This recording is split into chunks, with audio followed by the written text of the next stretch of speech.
আসসালামু আলাইকুম। চলে আসলাম আমার একটা নতুন ভ্লগ নিয়ে। অনেক দিন পরে আসলাম। আজকে বাগানে যেয়ে এদের সঙ্গে দেখা হলো। তাই ভাবলাম আপনাদের সঙ্গেও একটু শেয়ার করি। দেখে অবশ্যই মাশাআল্লাহ বলতে ভুলবেন না। কেমন হলো? আর এখানে কোন কোন ফুলটা আপনাদের আছে সেটা অবশ্যই জানাবেন। এটা কিন্তু হচ্ছে কালাঞ্চু। এই কালারটা আমার ক্যামেরাতে ঠিক ভালো আসেনি, কেন জানি না আমার ক্যামেরাতে লাল রঙটা একদমই ভালো আসে না। জানেন তো, আমার বাগানে কিন্তু লাল ফুলের সংখ্যা অনেক বেশি। আমার কাছে কেন জানি না মনে হয় ফুল সব থেকে সুন্দরই লাগে লাল কালারটা। আর এই হচ্ছে টমেটো, 3টা টমেটো হয়েছে। আমরা পরিবারের সদস্য হচ্ছি 4 জন। বলুন তো কেমন লাগে? আর একটা টমেটো হলে কি খুব বেশি ক্ষতি হতো? একদমই হতো না, তবে হলো না। আর এই হচ্ছে বেরি।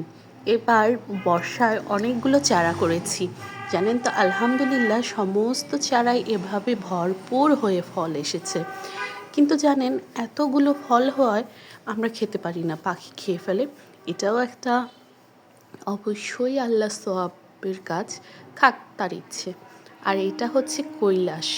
পাতাটা কি সুন্দর না? আমার সঙ্গে সঙ্গে কিন্তু আমার কালুও এসেছে বাগান পরিদর্শন করতে। তার জন্য মোটেই ঠিকভাবে ভিডিও করতে পারছিলাম না, যদিও দেখুন সে কী করছে।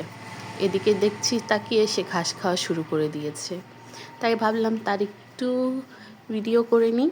আর শুধু কালু না, কালুর সঙ্গে সঙ্গে কালুর ছানারাও এসেছে।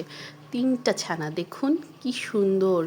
যদিও আমি ভিডিও করাতে তারা বিরক্ত হচ্ছিল, আর এদিকে কেমন ম্যাও ম্যাও করে চলে আসছিল 3টা। আর তারপরে নিচে চলে আসলাম, আর এই হচ্ছে 1 কাপ চা। চা নিয়ে একদম হাজির হয়ে গেলাম। আর সামনে ছিল বাগান বিলাস।